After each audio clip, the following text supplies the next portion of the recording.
എല്ലാവർക്കും ഈ ലൈവിലേക്ക് സ്വാഗതം. പിതാവിനും പുത്രനും പരിശുദ്ധ റൂഹായിക്കും സ്തുതി, ആദ്യം മുതൽ എന്നേക്കും തന്നെ. ആമേൻ.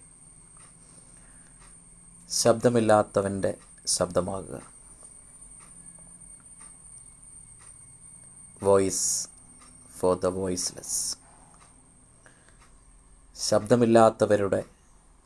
ശബ്ദമില്ലാത്തവൻ്റെ ശബ്ദമായി തീരുവാൻ വിളി ലഭിച്ച ഒരു മനുഷ്യനെ നിങ്ങളുടെ മുൻപിൽ വരച്ചു കാണിക്കുവാനാണ് ഞാൻ താല്പര്യപ്പെടുക. അതിനെന്നെ ചിന്തിപ്പിച്ചത് മരുഭൂമിയിൽ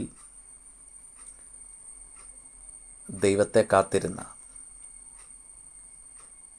പ്രതീക്ഷകളില്ലാത്ത, യാതൊരു പ്രതീക്ഷയ്ക്കും വക നൽകാത്ത മരുഭൂമിയുടെ നിർജ്ജന പ്രദേശത്ത്, വെള്ളമില്ലാത്തിടത്ത്, ഏകാന്തതയുടെ താഴ്വരയിൽ, പ്രതികൂലമായ സാഹചര്യത്തിൽ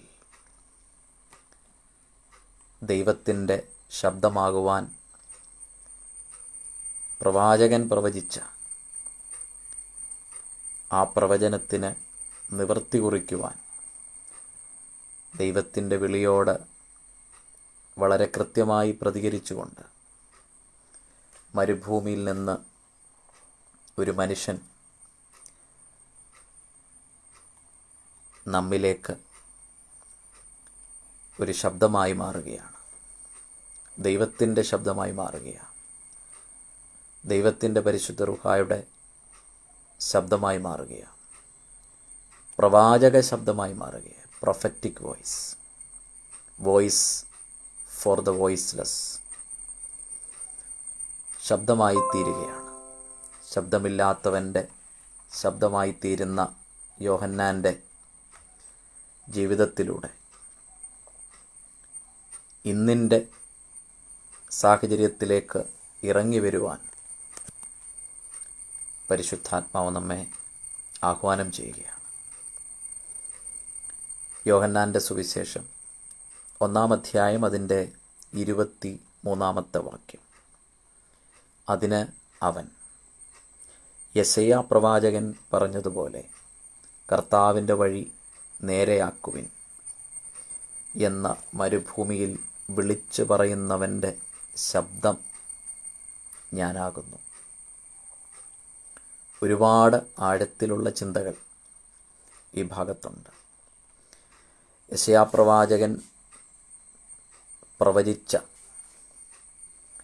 ഇനി നടക്കാൻ പോകുന്ന ഒരു സംഭവമായി ദൈവം കാണിച്ചു കൊടുത്ത്, ദൈവം പറഞ്ഞുകൊടുത്ത് തൻ്റെ ജനത്തോട് സംസാരിച്ച, ആ പഴയ നിയമ കാലത്ത് ജനത്തോട് സംസാരിച്ച ഒരു പ്രവചനത്തിൻ്റെ വാക്യമെടുത്തുകൊണ്ടാണ് യോഹന്നാൻ സ്നാപകൻ മരുഭൂമിയിൽ ദൈവത്തിൻ്റെ വിളിയുടെ, തൻ്റെ ജനത്തോട് പറയേണ്ട പ്രാവചനിക സന്ദേശത്തിൻ്റെ, പ്രൊഫറ്റിക്കൽ വോയിസിൻ്റെ ആ ദൗത്യം ഏറ്റെടുത്തുകൊണ്ട് യേശുവിന് മുന്നമേ മിശിഹയ്ക്ക് വഴിയൊരുക്കുവാൻ, മിശിഹയുടെ സന്ദേശത്തിന് ഒരു വഴി തുറക്കുവാൻ യോഹന്നാൻ എത്തുകയാണ്. അതിന് ഒന്നുകൂടെ വായിക്കാം. അതിന് അവൻ, യെശയ്യാ പ്രവാചകൻ പറഞ്ഞതുപോലെ കർത്താവിൻ്റെ വഴി നേരെയാക്കുവിൻ. കർത്താവിനു വേണ്ടി വഴി നേരെയാക്കുവാൻ ഒരു മനുഷ്യൻ, കർത്താവിന് തൻ്റെ വഴിയെ നേരെയാക്കുവാൻ സർവശക്തനായ ദൈവത്തിന് സാധിക്കുമല്ലോ. എന്നാൽ ഇവിടെ കൂട്ടുത്തരവാദിത്വമാണ് ഇതൊരു പാർട്ട്ണർഷിപ്പാണ്, ഇതൊരു റിലേഷൻഷിപ്പാണ്. ദൈവത്തിന് നേരിട്ട് ചെയ്യാൻ സാധിക്കുന്ന കാര്യങ്ങളുണ്ട്. ദൈവത്തിന് തൻ്റെ ദൂതന്മാരെ അയച്ച്, അല്ലെങ്കിൽ തൻ്റെ ഹൃദയത്തിൽ ചിന്തിക്കുമ്പോൾ, കൽപ്പിക്കുമ്പോഴൊക്കെ അത്ഭുതങ്ങളെ ചെയ്യുവാൻ കഴിയുന്ന ഒംനിപോട്ടൻ്റായ, സർവശക്തനായ ദൈവത്തിന് മനുഷ്യരുമായി മനുഷ്യരുമായിട്ടൊരു ബന്ധമുണ്ട്, ഒരു കൂട്ടുണ്ട്. നമ്മൾ കൂട്ടുകാർ എന്ന് പറയുന്നു. കൂട്ട്, ആ ഫ്രണ്ട്ഷിപ്പാണ്, ആഴമായ സുഹൃത്ത് ബന്ധമാണ്. ഇവിടെ അത് കൃത്യമായിട്ട് രേഖപ്പെടുത്തിയിരിക്കുന്നു. യെശയ്യാവ് പ്രവചിച്ച പ്രവചനത്തിന് അതിനെ പ്രാവർത്തിക തലത്തിലേക്ക് കൊണ്ടുവരാൻ ഇവിടെ ഇതാ മരുഭൂമിയിൽ നിന്ന്, പ്രതീക്ഷകളില്ലാത്ത, അനുകൂല സാഹചര്യങ്ങളില്ലാത്ത മരുഭൂമിയുടെ നിർജ്ജന പ്രദേശത്ത് നിന്ന് ഒരു മനുഷ്യൻ രംഗപ്രവേശനം ചെയ്യുകയാണ്. നാടകത്തിലൊക്കെ നാം കാണുന്നത് പോലെ, സിനിമയിലൊക്കെ നാം കാണുന്നത് പോലെ, നമ്മൾ പ്രതീക്ഷിക്കാത്ത സമയത്ത് ഒരു വ്യക്തി രംഗപ്രവേശനം ചെയ്യുന്നു.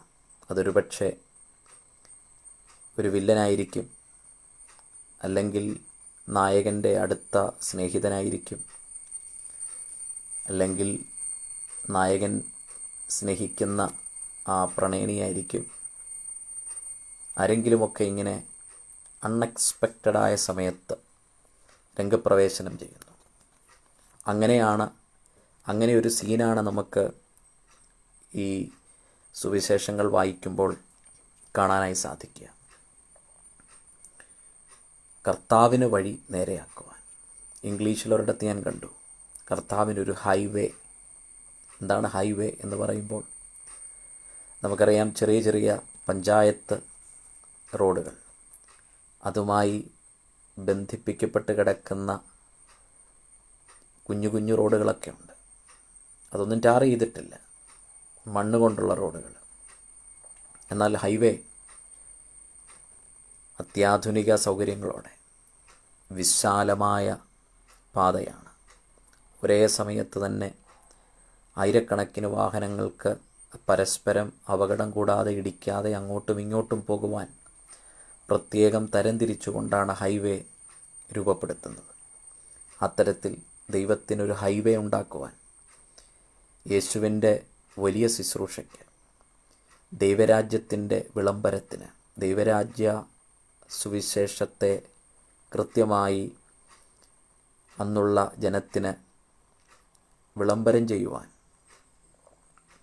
അത്ഭുതങ്ങളുടെ, സൗഖ്യദായക ശുശ്രൂഷയുടെ, മാനസിക മുറിവുകളെ കെട്ടുന്ന, പാവങ്ങളെ മോചിക്കുന്ന അസാധാരണമായ ശുശ്രൂഷയ്ക്ക്, മിശിഹയുടെ വരവിന് വഴിയൊരുക്കുവാൻ ദൈവം നിയോഗിച്ച മനുഷ്യനാണ്. ദൈവത്തിൻ്റെ ശബ്ദമായി തീരുവാൻ. നമുക്കറിയാം, പ്രൊഫറ്റിക്കൽ വോയിസ്, പ്രോഫറ്റ്സിൻ്റെ ശബ്ദം, അത് മുഴങ്ങിക്കേട്ട പഴയ നിയമത്തിൻ്റെ എല്ലാ ചരിത്ര ഏടുകളിലും നാം പരിശോധിക്കുമ്പോൾ പ്രവാചകന്മാർ എല്ലാം തന്നെ ദൈവത്തിൻ്റെ ശബ്ദമാണ്. ശബ്ദം, നമ്മെ ദൈവം ശബ്ദമായി തീരുവാനാണ് വിളിച്ചിരിക്കുക. അതിലേക്ക് വരാം. ഒന്നുകൂടെ ഈ ഭാഗം വായിക്കാം. കർത്താവിൻ്റെ വഴി നേരെയാക്കുവിനെന്ന് മരുഭൂമിയിൽ വിളിച്ചു പറയുന്നവൻ്റെ ശബ്ദം ഞാനാണ് എന്നാണ് യോഹന്നാൻ പറയുക. ആ ശബ്ദം ഞാനാണ്. ഇംഗ്ലീഷിൽ വായിക്കുമ്പോൾ he said, I am a voice of one crying in the wilderness, make straight the way of the Lord, as Isaiah the prophet said. എത്ര കൃത്യമായിട്ടാണ് പറയുന്നത്. I am a voice of one crying in the wilderness.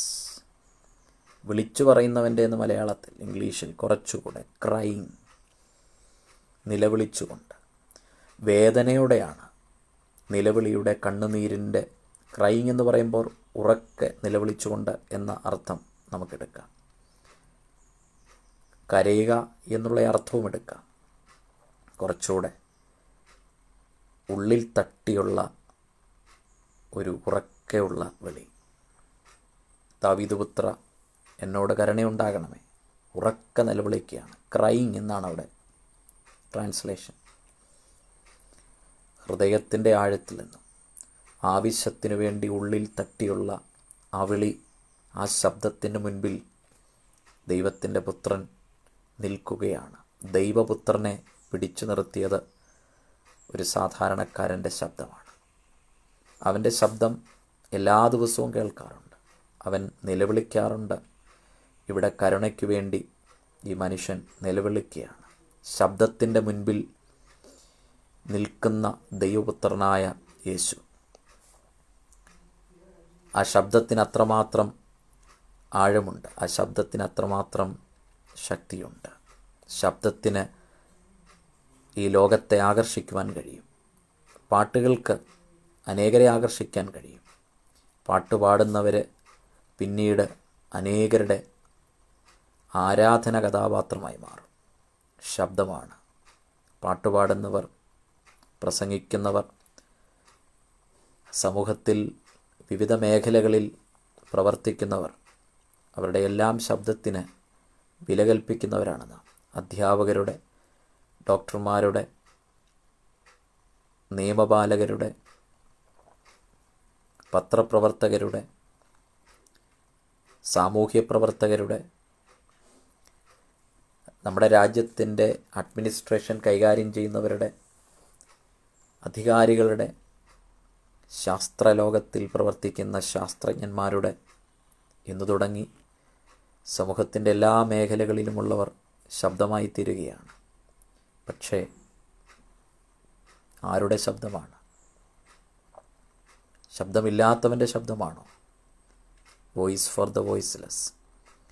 ഒന്നുറക്കെ കരയാൻ, ഒന്നുറക്കെ അവകാശങ്ങൾക്ക് വേണ്ടി പോരാടുവാൻ, നിലവിളിക്കുവാൻ, തങ്ങൾക്ക് ലഭിക്കേണ്ട നീതിക്ക് വേണ്ടി, അവകാശങ്ങൾക്ക് വേണ്ടി ശബ്ദമുയർത്താൻ സാധിക്കാത്ത, നീതിക്ക് വേണ്ടി കരയുന്ന, ജസ്റ്റിസിനു വേണ്ടി നിലവിളിക്കുന്ന, നീതി നടപ്പാക്കുവാൻ വേണ്ടി നിലവിളിക്കുന്ന സമൂഹത്തിലെ എല്ലാത്തരം ആളുകളുടെയും ശബ്ദമാണ് യേശു. യോഹന്നാൻ ആ ശുശ്രൂഷയ്ക്ക് തുടക്കം കുറിക്കുകയാണ് പുതിയ നിയമത്തിൽ. പഴയ നിയമത്തിൽ എല്ലായിടത്തും ഈ ശബ്ദമുണ്ട്. ഉൽപ്പത്തി പുസ്തകം അത് തുടങ്ങുമ്പോൾ തന്നെ ദൈവത്തിൻ്റെ ശബ്ദം ഉണ്ടാകട്ടെ എന്ന് ദൈവം കൽപ്പിക്കുകയാണ്. അങ്ങനെ കൽപ്പിക്കുമ്പോൾ അവിടെ വലിയ സൃഷ്ടിപ്പ് നടക്കുകയാണ്, ക്രിയേഷൻ നടക്കുകയാണ്. അവിടെ തുടങ്ങുകയാണ് ശബ്ദം. ശബ്ദത്തിൽ നിന്നാണ് എല്ലാത്തിൻ്റെയും തുടക്കം എന്ന് പറയുന്നതിൽ അതിശയോക്തിയില്ല. ദൈവത്തിൻ്റെ ശബ്ദം അത് മാൻപേടകളെ പ്രസവിക്കുമാറാക്കുന്ന ശബ്ദമാണ്. പുതിയ ജനനങ്ങൾ, പുതിയ ഉൾക്കാഴ്ചകൾ, പുതിയ കണ്ടുപിടുത്തങ്ങൾ, നവീകരണത്തിന് വേണ്ടിയുള്ള ആഹ്വാനം, പുറപ്പെടുവാനുള്ള ആഹ്വാനം, പുറപ്പെട്ടു പോകുന്ന ജനത്തോട് നിൽക്കുവാനുള്ള ആഹ്വാനം, പുറകിലേക്ക് വലിയാനുള്ള ആഹ്വാനം. അങ്ങനെ വിവിധ തരത്തിലുള്ള ശബ്ദങ്ങളും ആഹ്വാനങ്ങളും ഒക്കെ ഉണ്ട്. ഇവിടെ മരുഭൂമിയിൽ ദൈവത്തിൽ നിന്ന് നിയോഗം ലഭിച്ച യോഹന്നാൻ സ്നാപകൻ യെശയ്യാ പ്രവാചകൻ്റെ ആ പ്രവചനത്തിന് നാന്ദി കുറിക്കുവാൻ, അതിനെ പ്രായോഗിക തലത്തിലെത്തിക്കുവാൻ യേശുവിന് വേണ്ടി വഴി തുറക്കുവാൻ, വഴിയൊരുക്കുവാൻ ഈ മനുഷ്യൻ കടന്നു വരികയാണ്. ശബ്ദമില്ലാത്ത ഒരുപാട് ആളുകൾ നമ്മുടെ ചുറ്റുപാടുമുണ്ട്. അവർക്ക് വേണ്ടി ശബ്ദമായി തീരുവാൻ നമുക്ക് സാധിക്കുന്നുണ്ടോ? ഒന്ന് ഉറക്കെ കരയാൻ അവർക്ക് സാധിക്കുന്നില്ല. നീതിയുടെ പോരാട്ടത്തിലുള്ള ഒരുപാട് ആളുകളുണ്ട്. നിയമപാലകർ, നമ്മുടെ ഭരണ സംവിധാനം, നിയമ സംവിധാനം, രാഷ്ട്രീയക്കാർ, പൊതുപ്രവർത്തകർ, എല്ലാം അവരെ കൈവിടിഞ്ഞു കഴിഞ്ഞു. അവർക്ക് ശബ്ദമില്ല എന്നുള്ളതാണ് പ്രശ്നം. സംസാരിക്കാൻ കഴിയാത്ത ആളുകളെ നമ്മൾ കണ്ടിട്ടുണ്ട്. അവർക്ക് എന്തെങ്കിലുമൊക്കെ പറയണമെന്നുണ്ട്. ആംഗ്യഭാഷയിൽ അവരത് പറയാൻ ശ്രമിക്കുകയാണ്. നമ്മൾ കണ്ടിട്ടുണ്ട് നമ്മുടെ ചുറ്റുവട്ടത്തുള്ള ആളുകളെ. അവരുടെ ബുദ്ധിമുട്ട് നാം വ്യക്തമായി കണ്ടിട്ടുണ്ട്. എന്നാൽ ഇവിടെ പറയുന്നത് അവർ സംസാരിക്കുന്നുണ്ട്, വീടിൻ്റെ അകത്ത് സംസാരിക്കുന്നുണ്ട്. പക്ഷേ ആ ശബ്ദത്തെ കൃത്യമായി സമൂഹത്തിലേക്ക് എത്തിക്കാൻ, അവരുടെ ജീവിതത്തിൻ്റെ അവകാശങ്ങളെ, ശൂന്യതകളെ മാറ്റിക്കൊണ്ട് അവരുടെ ജീവിതത്തിന് സന്തോഷവും സമാധാനവും അർത്ഥപൂർണമായ അവരുടെ ജീവിതത്തിൻ്റെ എല്ലാ മേഖലകളെയും നിറയ്ക്കുന്ന ഐശ്വര്യങ്ങളെത്തിക്കാൻ പലപ്പോഴും നമുക്ക് സാധിക്കാറില്ല. നമുക്ക് അനുഗ്രഹിക്കപ്പെട്ടു എന്ന് പറയുമ്പോൾ ഒരുപാട് ആളുകൾ ആ അവസ്ഥയിലേക്ക് എത്തിപ്പെടാതെ ഭൗതികമായും ആത്മീകമായും മാനസികമായും അടിച്ചമർത്തപ്പെട്ടുകൊണ്ട് മുൻപിലേക്ക് കടന്നു വരാൻ സാധിക്കാതെ, സമൂഹത്തിൻ്റെ മുൻപന്തിയിലേക്ക് കടന്നു വരാൻ ആഗ്രഹമുണ്ടായിട്ടും സാധിക്കാത്ത ആളുകൾ, അവർക്ക് വേണ്ടി ശബ്ദമായി തീരുവാൻ ദൈവം നമ്മെ വിളിക്കുകയാണ്. ദൈവത്തിൻ്റെ പരിശുദ്ധാത്മാവ് നമ്മെ വിളിക്കുകയാണ്. ഇവിടെ യോഹന്നാൻ പറയുകയാണ്, ഐ ആം എ വോയിസ്. ഞാനൊരു ശബ്ദം മാത്രമാണ്. ഞാനെന്ന വ്യക്തിക്ക് വലിയ പ്രാധാന്യമൊന്നുമില്ല. എൻ്റെ വസ്ത്രം നോക്കിയാൽ ആകർഷിക്കുവാൻ കഴിയുന്ന യാതൊന്നും എൻ്റെ വസ്ത്രത്തിലില്ല. എൻ്റെ ആഹാര രീതി നിങ്ങൾക്ക് ഇഷ്ടപ്പെടുകയില്ല. പ്രാകൃതമായ ഒരു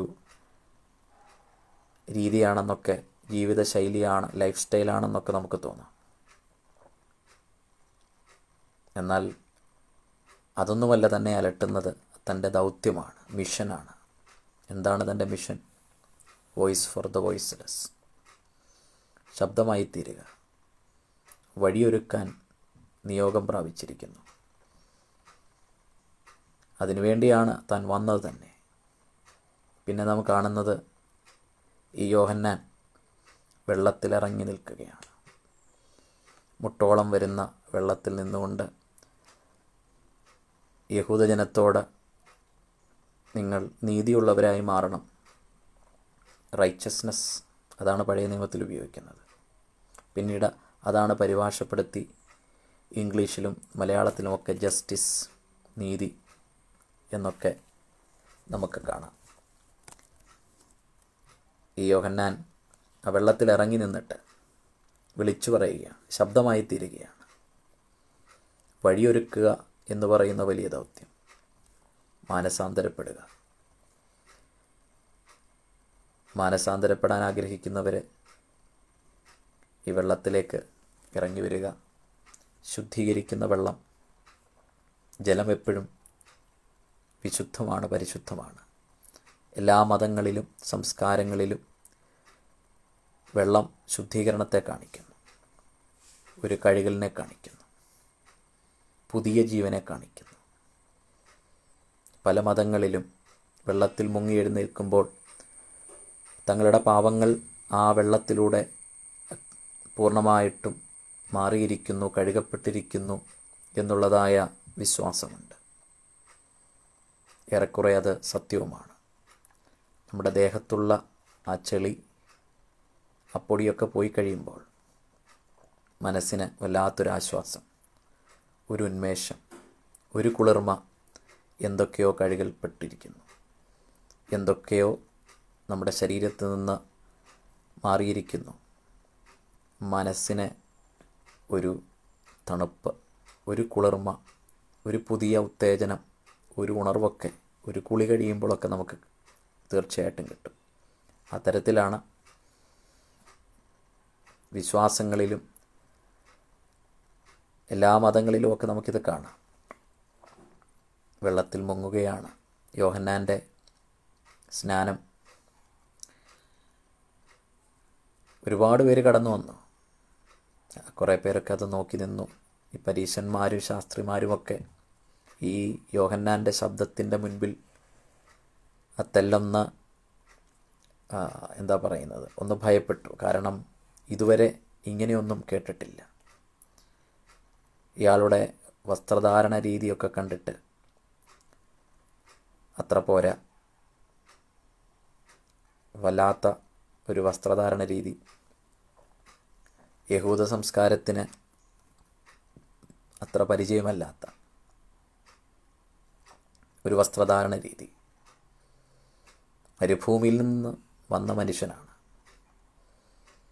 അയാൾക്കറിയാം എന്താണ് ഞാൻ ചെയ്യുന്നത്, എന്തിനാണ് ഞാനിവിടെ വന്നത്. നീതിക്ക് വേണ്ടിയുള്ള ഒരു പുതിയ സാമൂഹ്യ സംസ്കാരം നിർമ്മിതി ഉണ്ടാക്കുവാനുള്ള യേശുവിൻ്റെ മഹാദൗത്യത്തിന് വഴിയൊരുക്കുവാൻ, ഒരു ഹൈവേ ഒരുക്കുവാൻ, ഒരു ശബ്ദമായി തീരുവാൻ, അതിന് മാത്രമാണ് താൻ വന്നത്. I am a voice of one crying in the wilderness. ആ മനുഷ്യൻ്റെ ഹൃദയം തുടിക്കുകയായിരിക്കുക. അദ്ദേഹത്തിൻ്റെ വാക്കുകളൊക്കെ വളരെ കോപം നിറഞ്ഞ വാക്കുകളായി നമുക്ക് തോന്നും. സർപ്പസന്തതികളെ എന്നാണ് വിളിക്കുന്നത്. സർപ്പസന്തതികളെ ആർക്കും ഇഷ്ടപ്പെടാനുള്ള സാധ്യതയില്ല. 26-ാം വാക്യത്തിൽ യോഹന്നാൻ പറയുന്നു, ഞാൻ വെള്ളത്തിൽ സ്നാനം കഴിപ്പിക്കുന്നു, എന്നാൽ നിങ്ങളറിയാത്ത ഒരുത്തൻ നിങ്ങളുടെ ഇടയിൽ നിൽക്കുന്നുണ്ട്. അവൻ്റെ ചെരുപ്പിൻ്റെ വാറഴിക്കുവാൻ ഞാൻ യോഗ്യനല്ല. അവൻ നിങ്ങളെ പരിശുദ്ധാത്മാവിലും തീയിലും സ്നാനം കഴിപ്പിക്കും. എവിടെ നിന്നാണ് ഇത്തരത്തിലുള്ള അറിവുകൾ യോഹന്നാന് ലഭിച്ചത്? തീർച്ചയായും ആ നിയോഗം കൊടുത്ത ദൈവം തന്നെയാണ് യോഹന്നാന് മരുഭൂമിയിൽ വെച്ച് കൃത്യമായി തൻ്റെ നിയോഗം എന്താണെന്നൊക്കെ വെളിപ്പെടുത്തിയത്. പക്ഷെ അത്ര ക്ലാരിറ്റി ഒന്നും തൻ്റെ ഈ ചിന്തകൾക്കുണ്ടായിരുന്നില്ല. യോഹന്നാൻ തടവിലായ സമയത്ത് യോഹന്നാൻ്റെ ശിഷ്യന്മാരോട് യോഹന്നാൻ ചോദിക്കുന്ന കാര്യമുണ്ട്. യോഹന്നാൻ സ്നാപകൻ മശിഹ തന്നെയാണോ? കാരണം അവിടെ ഇച്ചിരി ക്ലാരിറ്റി കുറവ് സംഭവിച്ചിട്ടുണ്ട്. ഒരു വലിയ പൊളിറ്റിക്കൽ ലീഡറിനെ, ഒരു വിപ്ലവകാരിയാണ് യോഹന്നാൻ പ്രതീക്ഷിച്ചത്. തൻ്റെ വെളിപ്പാടുകൾക്ക് അത്ര ക്ലാരിറ്റി പോരാ.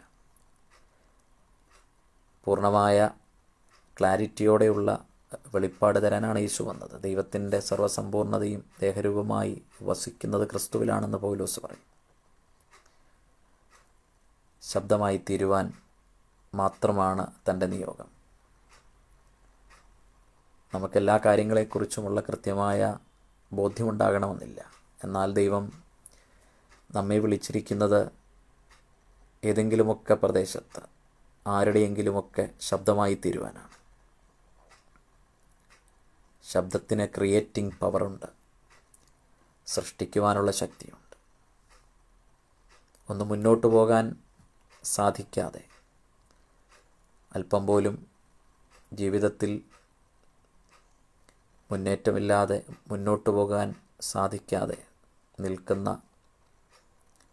ആളുകൾക്ക് വേണ്ടി സംസാരിക്കുവാൻ, അവരുടെ ശബ്ദമായി മാറാൻ, അവരുടെ കണ്ണുനീരിന് ഒരു ചെറിയ ആശ്വാസമായി തീരാൻ ദൈവം നമ്മെ വിളിക്കുകയാണ്. ദൈവത്തിൻ്റെ ശബ്ദം മാൻപേടകളെ പ്രസവിക്കുമാറാക്കുന്ന ശബ്ദം. എത്ര ശക്തമായ ഒരു ചിന്തയാണത്! മാൻപേടകളെ പ്രസവിക്കുമാറാക്കുന്നു. അത് പർവ്വതങ്ങളെ തകർക്കുമാർ മുഴങ്ങി നിൽക്കുന്ന ശബ്ദമാണ്. ഉൽപ്പത്തി പുസ്തകം മുതൽ ഈ ശബ്ദം നമ്മെ പിന്തുടരുകയാണ്. ഇന്ന് ആ ശബ്ദം വളരെ ശാന്തമായി, മൃദുസ്വരമായി പരിശുദ്ധാത്മാവിലൂടെ നമ്മുടെ ഹൃദയങ്ങളോട് സംവദിച്ചു കൊണ്ടിരിക്കുകയാണ്. ആ ശബ്ദം നിങ്ങൾക്ക് കേൾക്കാൻ സാധിക്കുന്നുണ്ടോ? മൃദുവായ സ്വരം, ഇന്ന് വലിയ മുഴക്കമൊന്നുമില്ല, വളരെ ശാന്തമായി മൃദുവായി നിങ്ങളുടെ മനസ്സിനോട് നിരന്തരമായി ഇടപെട്ടുകൊണ്ടിരിക്കുന്ന ശബ്ദം. അത് നിങ്ങൾക്ക് വേണ്ടിയുള്ള ശബ്ദമല്ല, അത് മറ്റുള്ളവർക്ക് വേണ്ടിയുള്ള ശബ്ദമാണ്. യോഹന്നാൻ വിളിച്ചു പറയുകയാണ്, ഞാനൊരു ശബ്ദമാണ്. എന്നോട് പറഞ്ഞ കാര്യങ്ങൾ അത്ര ക്ലാരിറ്റി എനിക്ക് ലഭിച്ചില്ലെങ്കിലും അത് ജനത്തോട് പറയുവാൻ, ഈ ലോകത്തോട് പറയുവാൻ ആണ് എൻ്റെ നിയോഗം. യെശയ്യാ പ്രവാചകൻ പ്രവചിച്ച ആ പ്രവചനത്തിൻ്റെ ആ നിവർത്തീകരണം എന്നിലൂടെയാണെങ്കിൽ അതിന് ഞാൻ തയ്യാറാണ്. അതിനാണ് ഞാൻ മരുഭൂമിയിൽ നിന്നും ഇറങ്ങി വന്നിരിക്കുന്നത്. ഇസ്രായേലിൻ്റെ പുനഃസ്ഥാപനം, ഇസ്രായേലിൻ്റെ ഒരു പുതിയ സാമൂഹ്യ രാഷ്ട്രീയ നിർമ്മിതിക്ക് വേണ്ടി മെസ്സിഹ വന്നിരിക്കുന്നു. ദൈവരാജ്യത്തിൻ്റെ സ്ഥാപനത്തിനു വേണ്ടി, ദൈവരാജ്യത്തിൻ്റെ സന്ദേശം പങ്കുവയ്ക്കാൻ മശിഹയ്ക്ക് വഴിയൊരുക്കുവാൻ, യേശുവിന് വഴിയൊരുക്കുവാനാണ് ഈ ശബ്ദം. ഞാൻ തന്നെ ശബ്ദമാണ്. നമുക്ക് പറയാൻ സാധിക്കുമോ, എൻ്റെ ശബ്ദം അനേകർക്ക് ആശ്വാസമായി മാറണം. എൻ്റെ ശബ്ദം അനേകരുടെ മുറിവ് കെട്ടുന്ന നീതിക്ക് വേണ്ടിയുള്ള പോരാട്ടത്തിൽ നമ്മുടെ സമൂഹത്തിൽ പിന്തള്ളപ്പെട്ടുപോയ അനേകരുണ്ട്. മുന്നോട്ട് വരാൻ സാധിക്കാതെയുള്ള വീടിൻ്റെ അകത്ത് ഒതുങ്ങിപ്പോയ ആളുകളുണ്ട്. നിയമ പോരാട്ടങ്ങൾ നടത്തുന്നവരുണ്ട്. അവകാശങ്ങൾക്ക് വേണ്ടി സമരങ്ങൾ നടത്തുന്നവരുണ്ട്. സമൂഹത്തിലെ പാർശ്വവൽക്കരിക്കപ്പെട്ടവർ, അവരുടെ ജാതിയോ മതമോ വർണ്ണമോ രാഷ്ട്രീയമോ ഒന്നും നോക്കാതെ അവർക്ക് വേണ്ടി ശബ്ദമായി തീരുന്ന രാഷ്ട്രീയ നേതാക്കന്മാരെയാണ് നമുക്ക് ആവശ്യം. പാവപ്പെട്ടവൻ്റെ ശബ്ദമായി തീരുക. ആരാണ് പാവപ്പെട്ടവൻ? മുന്നോട്ട് പോകാൻ സാധിക്കാതെ ഒരു മൂലയ്ക്ക് പിന്തള്ളപ്പെട്ടു പോയവൻ. എല്ലാ മേഖലകളിലുമുണ്ട്. വിദ്യാഭ്യാസ രംഗത്ത്, ജോലി മേഖലകളിൽ, സമൂഹത്തിൻ്റെ എല്ലാ തുറകളിലും ഇത്തരത്തിലുള്ള ആളുകളുണ്ട്. ഇത് നമ്മൾ ആളുകളെ പല രീതിയിൽ തരംതിരിക്കുകയാണ്. കുറേ ആൾക്കാർക്ക് സംവരണം കൊടുക്കുന്നു, മറ്റ് ആളുകൾക്ക് സംവരണം കൊടുക്കുന്നില്ല. യഥാർത്ഥത്തിൽ ഈ വിഷയം ചർച്ച ചെയ്യപ്പെടേണ്ട ഒരു വിഷയം കൂടെ ശബ്ദമായി തീരുകയാണിപ്പോൾ. ഈ സാമൂഹ്യ മാധ്യമത്തിലൂടെ, സോഷ്യൽ മീഡിയയിലൂടെ ഒക്കെ ഇങ്ങനെ സംസാരിക്കുമ്പോൾ തീർച്ചയായും ഞാനും ഈ ശബ്ദത്തിൻ്റെ, ഈ നിയോഗത്തിൻ്റെ ഭാഗമാകുകയാണ്. സാമ്പത്തികമായി വളരെ പുറകിൽ നിൽക്കുന്ന ആളുകൾ, എന്നാൽ അവരുടെ വീട് കണ്ടാൽ ഒരുപക്ഷെ അങ്ങനെ പറയുകയില്ല. അവരുടെ വീടിൻ്റെ പാരമ്പര്യം, പുറകോട്ടുള്ള ചരിത്രം നോക്കിയാൽ അവർ സാമ്പത്തികമായി നല്ല സാഹചര്യങ്ങളുള്ളവരാണ്. എന്നാൽ ഇന്ന് അവരുടെ കയ്യിലൊന്നുമില്ല. പക്ഷേ ആരോടും അത് പറയാൻ അവർക്ക് താല്പര്യമില്ല. അവരെ കണ്ടാൽ അങ്ങനെ പറയുകയില്ല. പക്ഷേ യഥാർത്ഥത്തിൽ അവരുടെ ബാങ്കിൽ അവരുടെ ബാലൻസ് പരിശോധിച്ചാൽ അപ്പോഴറിയാം അവരുടെ കയ്യിൽ എന്തുണ്ടെന്ന്. അപ്പോൾ സംവരണം ആർക്കൊക്കെയാണ്, ആർക്കാണ് വേണ്ടത്, എങ്ങനെയാണത് നിർണയിക്കേണ്ടത്, എങ്ങനെയാണത് കണക്കാക്കേണ്ടത്? സാമ്പത്തികമായ അസമത്വം വല്ലാതെ ഇന്നത്തെ ഈ കാലഘട്ടത്തിൽ എല്ലാ മനുഷ്യരെയും വേദനിപ്പിക്കുന്ന ഒരു കാര്യമാണ്. സാമ്പത്തികമായ അസമത്വം, ജോലിയിലുള്ള അസമത്വം, ഇന്നിക്വാലിറ്റി. ഇക്വാലിറ്റി എന്ന് പറയുന്നത് നമ്മുടെ ഭരണഘടന നമുക്ക് നൽകുന്ന ഒരു അവകാശമാണ്. ഇക്വാലിറ്റി, എല്ലാ മേഖലകളിലും സമത്വം ആവശ്യമാണ്. ഇന്ന് ജെൻഡർ ഇക്വാലിറ്റിയൊക്കെ ഏറ്റവും കൂടുതൽ പറഞ്ഞുകൊണ്ടിരിക്കുന്ന, അത് പ്രാവർത്തിക തലത്തിലാക്കുവാൻ ലിംഗസമത്വം, അതാണ് ഞാൻ പറയുന്നത്, ജെൻഡർ ഇക്വാലിറ്റി. അതിപ്പോൾ LGBTQ അതൊക്കെ വലിയ ചർച്ചകളാണ് ഇപ്പോൾ നടക്കുന്നത്. എല്ലാവർക്കും സമത്വം ഉണ്ടാകണം, എല്ലാവർക്കും ഒരു തുല്യതയുണ്ടാകണം. അങ്ങനെയുള്ളൊരു സാഹചര്യത്തിൽ ശബ്ദമായി തീരാൻ സാധിക്കുക. അനുദിന ജീവിതത്തിൽ ആനുകാലിക സംഭവങ്ങളോടുള്ള ബന്ധത്തിൽ നമുക്കറിയാം, സാധാരണക്കാരായ ആളുകൾക്ക് വേണ്ടി സംസാരിക്കാൻ ആളില്ല. നിങ്ങളേതെങ്കിലും ഒരു രാഷ്ട്രീയ പ്രസ്ഥാനത്തിലെ ഉന്നത തലത്തിലിരിക്കുന്ന ആളാണെങ്കിൽ നിങ്ങൾക്കെല്ലാ പദവികളും എല്ലാ അവകാശങ്ങളും എല്ലാ ആനുകൂല്യങ്ങളും ലഭിക്കും. അതേ രാഷ്ട്രീയ പാർട്ടിയിൽ തന്നെ വളരെ സാമ്പത്തികമായി പുറകിൽ നിൽക്കുന്ന ആളുകൾ ഇപ്പോഴും അങ്ങനെ തന്നെ കിടക്കുന്നു. അവരങ്ങനെ തന്നെ കിടക്കുകയാണ്. പക്ഷേ അതിൻ്റെ ഏറ്റവും മുകൾ തട്ടിയിരിക്കുന്ന ആളുകൾ ലോകത്തിലെ എല്ലാ അത്യാധുനിക സൗകര്യങ്ങളും പ്രയോജനപ്പെടുത്തുമ്പോൾ അതേ രാഷ്ട്രീയ ആ പ്രസ്ഥാനത്തിലെ ആളുകൾ അവിടെയും പിന്തള്ളപ്പെട്ടു പോവുകയാണ്. കയ്യൊക്കുള്ളവൻ കാര്യക്കാരനായി മാറുകയാണ്. ഇവിടെയൊക്കെ ശബ്ദമായി തീരുവാൻ, ശബ്ദമില്ലാത്തവൻ്റെ, വേദനിക്കുന്നവൻ്റെ ശബ്ദമായി തീരുവാൻ യേശു ഈ ഭൂമിയിലേക്ക് കടന്നു വന്നു. ഒരു പുതിയ മാനിഫെസ്റ്റോ അവതരിപ്പിക്കുകയാണ്. നസ്രത്ത് മാനിഫെസ്റ്റോ. ലൂക്കോസിൻ്റെ സുവിശേഷത്തിൽ യേശു തൻ്റെ ശുശ്രൂഷ, ഈ ലോകത്തിലെ ശുശ്രൂഷ ആരംഭിക്കുമ്പോൾ ആ മാനിഫെസ്റ്റോ അവതരിപ്പിക്കുകയാണ്. ഇന്നത്തെ രാഷ്ട്രീയ പ്രസ്ഥാനങ്ങൾ അവതരിപ്പിക്കുന്ന ഒരു മാനിഫെസ്റ്റോ അല്ല. ഇലക്ഷൻ വരുന്ന സമയത്ത് ഓരോരുത്തരും പ്രിൻ്റ് ചെയ്ത ഓരോ മാനിഫെസ്റ്റോയുമൊക്കെ ആയിട്ട് നമ്മുടെ വീടുകളിൽ വരും. അതിൽ എണ്ണി എണ്ണി എണ്ണി ഒരുപാട് കാര്യങ്ങൾ അവർ പറയും. ഒന്നും പാലിക്കാൻ കഴിയാതെ അവസാനം അവർ ഭരണത്തിൽ നിന്ന് ഇറങ്ങിപ്പോകുന്ന കാഴ്ചയും നമുക്ക് കാണാൻ സാധിക്കും. യേശു അവതരിപ്പിക്കുന്ന ഈ മാനിഫെസ്റ്റോ, യേശുവിൻ്റെ ശബ്ദം യോഹന്നാൻ വഴിയൊരുക്കിയിട്ട് പോയി ശബ്ദമായി മാറി. ഇവിടെ യേശുവിൻ്റെ ശബ്ദം, നസ്രത്ത് മാനിഫെസ്റ്റോ ഒന്ന് വായിച്ച് അവസാനിപ്പിക്കാം. യേശു നസ്രയത്തിലേക്ക് കടന്നു വരികയാണ്. അവിടെ കൃത്യമായി ഒരു മാനിഫെസ്റ്റോ അവതരിപ്പിക്കുകയാണ്. യോഹന്നാൻ്റെ ഈ നിയോഗം, സ്നാപകന് ആയ യോഹന്നാൻ്റെ ഈ നിയോഗം, അതിൻ്റെ കണ്ടിന്യൂഷനായി കൃത്യമായ ദൈവിക പദ്ധതി തിരിച്ചറിഞ്ഞുകൊണ്ട് ലൂക്കോസിൻ്റെ സുവിശേഷം 4-ാം അധ്യായം അതിൻ്റെ 16-ാം വാക്യം, അവൻ വളർന്ന നസ്രത്തിൽ വന്നു. ശബത്തിൽ തൻ്റെ പതിവ് പോലെ പള്ളിയിൽ ചെന്ന് വായിക്കുവാൻ എഴുന്നേറ്റ് നിന്നു. യെശയ്യാ പ്രവാചകൻ്റെ പുസ്തകം അവന് കൊടുത്തു. അവൻ പുസ്തകം വിടർത്തി. ദരിദ്രന്മാരോട് സുവിശേഷം അറിയിക്കുവാൻ, വേദനിക്കുന്നവൻ്റെ, ശബ്ദമില്ലാത്തവൻ്റെ, പാർശ്വവൽക്കരിക്കപ്പെട്ടവൻ്റെ, a voice for the voiceless എന്നുള്ള ആ ഒരു സെൻറ്റൻസ് അനർത്ഥമാക്കുന്നതായ ഒരു മാനിഫെസ്റ്റോ ആണ്. ദരിദ്രന്മാരോട് സുവിശേഷം അറിയിക്കുവാൻ കർത്താവിനെ അഭിഷേകം ചെയ്യുകയാൽ അവൻ്റെ ആത്മാവ് എൻ്റെ മേലുണ്ട്.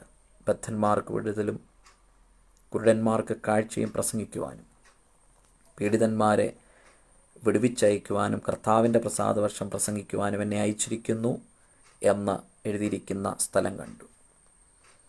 The Spirit of the Lord is upon me, because He anointed me to preach the gospel to the poor. To the poor. ആരാണ് പാവപ്പെട്ടവൻ? ആരാണ് ദരിദ്രൻ? ഇന്നത്തെ സാഹചര്യത്തിൽ, ഇന്നത്തെ രാഷ്ട്രീയ സാമൂഹ്യ സാഹചര്യത്തിൽ ആരാണ് പാവപ്പെട്ടവൻ?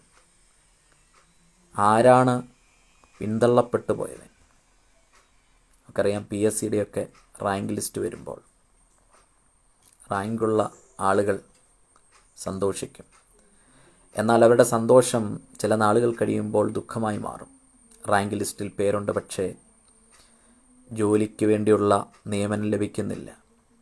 അവർ തിരുവനന്തപുരത്ത് ദീർഘമായി സമരങ്ങൾ നടത്തുകയാണ്. ചിലർ സമരങ്ങൾ നടത്തി മടുത്ത് ഗവൺമെൻറ് ജോലിയൊക്കെ സ്വപ്നം കണ്ടിരിക്കുന്ന ആളുകൾ അവർ തിരിച്ച് മതിയായി, പ്രൈവറ്റ് ജോലി മതി എന്ന് പറഞ്ഞ് തിരിച്ചു മടങ്ങിപ്പോവുകയാണ്. എവിടെയാണ് അവരുടെ ജോലി നഷ്ടപ്പെട്ടത്? എവിടെയാണ് അവർ പിന്തള്ളപ്പെട്ടു പോയത്? എന്തുകൊണ്ടാണ് അവർ പിന്തള്ളപ്പെട്ടു പോയത്? സാമൂഹ്യ ആനുകാലിക വിഷയങ്ങളെ കൃത്യമായി വിശകലനം ചെയ്ത് അതിനെ ഈ ബൈബിളുമായിട്ടൊക്കെ താരതമ്യപ്പെടുത്തിയുള്ള പഠനങ്ങൾ ഒരുപാട് നടക്കുന്നുണ്ട്. ഞാൻ മടങ്ങി വരട്ടെ. He has sent me to proclaim release to the captives. Captives അവരെ വിട്ടയക്കാൻ, പീഡിതന്മാരെ വിട്ടയക്കാൻ ആ നിയോഗമാണ്. ആൻഡ് റിക്കവറി ഓഫ് സൈറ്റ്, കണ്ണ് കാണാൻ കഴിയാത്ത, കണ്ണ് കുരുടായിരിക്കുന്ന, അതിൻ്റെ അർത്ഥം അക്ഷരികമായ ഒരു കുരുടൻ അല്ലെങ്കിൽ കണ്ണ് കാണാത്ത ആൾ എന്നർത്ഥത്തിലല്ല. നമ്മുടെ കേരളത്തിൻ്റെയൊക്കെ ജനകീയനായ കവിയായ മുരുകൻ കാട്ടാക്കട ഇപ്രകാരമാണ് പാടുന്നത്. തൻ്റെ കവിതയിൽ കൃത്യമായി രേഖപ്പെടുത്തിയിരിക്കുന്നു: എല്ലാവർക്കും തിമിരം, എല്ലാവർക്കും തിമിരം, മങ്ങിയ കാഴ്ചകൾ കണ്ടുമടുത്തു, കണ്ണടകൾ വേണം. എല്ലാവർക്കും തിമിരമാണ്. കാഴ്ചകളൊക്കെ മങ്ങിത്തുടങ്ങിയിരിക്കുന്നു. ചില കാഴ്ചകൾ കാണുമ്പോൾ കണ്ണടയ്ക്കാൻ നമുക്ക് തോന്നുന്നു. കണ്ണുകൾ ഇറുക്കിയടയ്ക്കുകയാണ്, മുറുക്കിയടയ്ക്കുകയാണ്. കണ്ണ് തുറക്കാൻ സാധിക്കുന്നില്ല. കാരണം നമ്മുടെ മുൻപിൽ കാണുന്ന കാഴ്ചകൾ ഭീതി ജനിപ്പിക്കുന്ന, വേദനിപ്പിക്കുന്ന, ക്രൂരമായ രക്തച്ചൊരിച്ചിലിൻ്റെ, പീഡനങ്ങളുടെ, സ്നേഹമില്ലായ്മയുടെ, കരുണയറ്റ ആളുകൾ കാണിച്ചു കൂട്ടുന്ന അതിക്രമങ്ങളുടെ കാഴ്ചകളാണ് കാണാൻ സാധിക്കുന്ന. എല്ലാവർക്കും തിമിരം, എല്ലാവർക്കും തിമിരം, മങ്ങിയ കാഴ്ചകൾ കണ്ടുമടുത്തു, കണ്ണടകൾ വേണം. Recovery of sight to the blind, to set free those who are oppressed, to proclaim the favourable year of the Lord. ദൈവത്തിൻ്റെ പ്രസാദവർഷം അത് പ്രസംഗിക്കാനാണ് യേശു വന്നത്. യേശു വന്നത് ആരെയും ന്യായം വിധിക്കാനല്ല, ആരെയും ജഡ്ജ് ചെയ്യാനല്ല. ഈ യഹൂദൻ്റെ നിയമം അനുസരിച്ച് പിടിക്കപ്പെട്ട ഒരു സ്ത്രീ, വ്യഭിചാരത്തിൽ പിടിക്കപ്പെട്ട സ്ത്രീയാണ്. അവളോട് പറയുകയാണ്, ഇനിയും പാപം ചെയ്യരുത്, നിങ്ങളിൽ പാപമില്ലാത്തവൻ ഇവളെ കല്ലെറിയട്ടെ. അവിടെ നാം കാണുന്നത് അവളെ വിട്ടയക്കുകയാണ്. കൃത്യമായൊരു ജഡ്ജ്മെൻ്റാണ് അവിടെ നടന്നത്. യഹൂദൻ്റെ മോശയുടെ നിയമം അനുസരിച്ച് അവളെ കല്ലെറിഞ്ഞ് കൊല്ലണം. വ്യഭിചാരത്തിൽ പിടിക്കപ്പെട്ടവളാണ്. നിയമത്തെ തിരുത്തി എഴുതുകയാണ്. നമ്മുടെ ഭരണഘടനയൊക്കെ തിരുത്തി എഴുതണമെന്നൊക്കെ ഉള്ള ഒരുപാട് ചർച്ചകൾ, വാദങ്ങളൊക്കെ ഈ കാലഘട്ടങ്ങളിൽ നമുക്ക് കേൾക്കാൻ സാധിക്കും. അവരെന്തിനാണ് ഭരണഘടന തിരുത്തി എഴുതുന്നത്? എല്ലാവർക്കും സമത്വമുണ്ടാകാനല്ല, എല്ലാവർക്കും ഗുണമുണ്ടാകാനുമല്ല. കൃത്യമായ താല്പര്യങ്ങളോടെയാണ്. ഇവിടെ അങ്ങനെയല്ല. യേശു നിയമത്തെ തിരുത്തി എഴുതുകയാണ്. വ്യഭിചാരത്തിൽ പിടിക്കപ്പെട്ട സ്ത്രീയോട്, നീ പൊയ്ക്കൊള്ളൂ, ഇനിയും നീ ചെയ്തത് വീണ്ടും ആവർത്തിക്കരുത്, അത് നിൻ്റെ ജീവിതത്തെ മുഴുവനും തകർത്ത് കളയുന്നതാണ്. നീ സമൂഹത്തിന് വെളിച്ചമായി ഉപ്പായും മാറേണ്ടവളാണ്. അതിനാണ് ഞാൻ വന്നത്. എൻ്റെ ശബ്ദം, ആ പുറപ്പെടുവിച്ച ശബ്ദം, അവളെ ജഡ്ജ് ചെയ്ത, ന്യായം വിധിച്ച ശബ്ദമല്ല. അവളുടെ ജീവിതത്തിൻ്റെ ഒരു പുത്തൻ ഉണർവുകയാണ്, ഒരു പുതിയ ജീവനുണ്ടാകുകയാണ്, പുതിയ അർത്ഥമുണ്ടാകുകയാണ്. പാവമില്ലാത്തവർ ആരെങ്കിലും അവിടെ ഉണ്ടോ? എല്ലാവരുടെയും കയ്യിൽ നിന്ന് കല്ലുകൾ താഴെ വീഴുകയാണ്. ആ വാക്കുകൾ, ആ ശബ്ദം, അവിടെ നിന്നിരുന്ന ഈ പരീശ മതത്തിൻ്റെ, നിയമത്തിൻ്റെ കണ്ണുകളോടെ ലീഗലിസ്റ്റിക് വ്യൂവിൽ ജനത്തെ കണ്ട് നിൽക്കുന്ന മതപുരോഹിതന്മാരുടെ ഹൃദയത്തിൻ്റെ അകത്ത് ഇടുത്തി പോലെയാണ് യേശുവിൻ്റെ വാക്കുകൾ. എത്ര ശക്തമായ വാക്കുകളാണ്! ആ നിമിഷം വരെ ഉള്ള അവരുടെ നിയമത്തിൻ്റെ പരിജ്ഞാനത്തിൽ നിന്നുകൊണ്ടുള്ള അവരുടെ ചിന്താഗതികൾക്ക്, അവരുടെ പെർസ്പെക്റ്റീവിന് മാറ്റം വരുത്തുന്ന ഒരു വാക്ക്. യേശുവിൻ്റെ വാക്കുകളൊക്കെ ഭയങ്കര ശക്തിയുള്ളതാണ്. നമ്മുടെ വാക്കുകൾക്കൊക്കെ ഒരുപാട് ശക്തിയുണ്ട്. നമ്മുടെ ശബ്ദത്തിന് ഒരു പവറുണ്ട്. ശബ്ദമില്ലാത്തവരോട് ചോദിക്കുക. ഇവിടെ നാം പറയുന്നത് സംസാരിക്കാൻ സാധിച്ചിട്ടും സമൂഹത്തിൽ ഉയരാൻ കഴിയാതെ അടിച്ചമർത്തപ്പെട്ടു പോയ അടിമകളായി മാറിയ കുറേ ആളുകൾ. നമ്മുടെയൊക്കെ രാഷ്ട്രീയ മേഖലകളിലുള്ളവർ പലരെയും ഇപ്രകാരത്തിൽ ഈ തരത്തിൽ ശബ്ദമില്ലാതെ ആക്കിയിട്ടുണ്ട്. എന്തിനാണ് അങ്ങനെ ആക്കി തീർത്തത്? തങ്ങളുടെ നിക്ഷിപ്ത താല്പര്യങ്ങൾക്ക് വേണ്ടി അനേകരെ അവർ ശബ്ദമില്ലാതെയാക്കി, സംസാരിക്കാൻ കഴിയാത്ത രീതിയിൽ അവരുടെ അടിമകളാക്കി മാറ്റി, ചൂഷണത്തിന് വിധേയരായി അങ്ങനെ കഴിയുന്ന കുറേ ആളുകൾ. അവരുടെ ശബ്ദമായി തീരുവാൻ ദൈവം നമ്മെക്കുറിച്ച് ആഗ്രഹിക്കുന്നു എന്ന് പറഞ്ഞുകൊണ്ട് നമ്മൾ വായിച്ച ആ ഭാഗം നമുക്കൊന്നുകൂടെ ചിന്തിക്കാം, ഒന്നുകൂടെ ഒന്ന് ഓർത്തെടുക്കാം. ശബ്ദമായി തീരുക, ശബ്ദമായി മാറുക.